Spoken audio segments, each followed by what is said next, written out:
step 1 stuff. So we can see that the patient with dissociative identity disorders, they can maybe have some hallucination, which is going to be basically when you have two identities, two more personalities in that sense. Okay, let's come over here to this question. I know a female is in social isolation.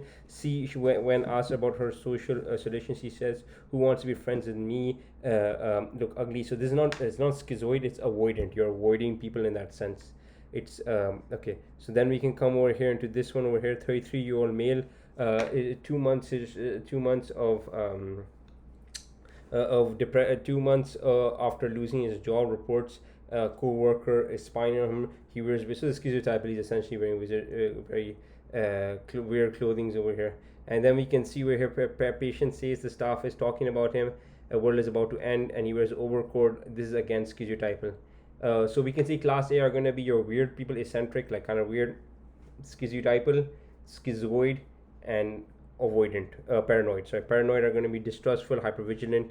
With schizoid, they prefer to stay loner. Schizotypal, they wear basically weird clothing.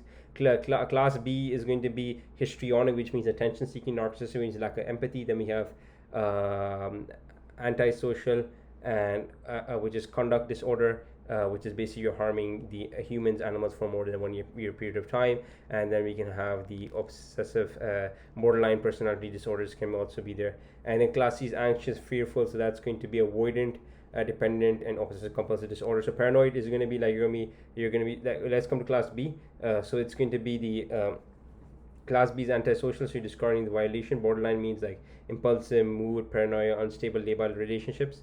Histrionic is going to be attention, narcissism, lack of empathy. Avoidance means a fear of criticism due to rejection.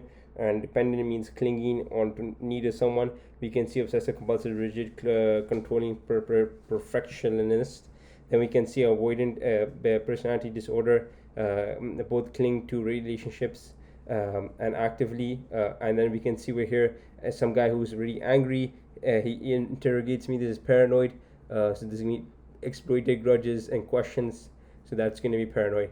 I'm gonna come over here and recap this over here. We're gonna first start paranoid means you question interrogates. That's class A. Then class B. Class A is also gonna be schizotypal, which basically means weird clothing, weird thoughts. Then we're gonna have our good old schizoid, which means a loner. Then we have antisocial. Then we have borderline antisocial, basically means he doesn't disregard violates people's rights. Then we have our good old borderline, which means impulsive, mood disorders, paranoia, unstable relationship, labile relationships, unstable self-image, labile, suicidal, inappropriate anger, vulnerability, and abandon to emptiness. We also have histrionic, which is attention-seeking, narcissism, means lack of empathy. Then we have the class C, which is going to be quite the fearful one. So, for example, avoidant, dependent, and obsessive compulsive disorder.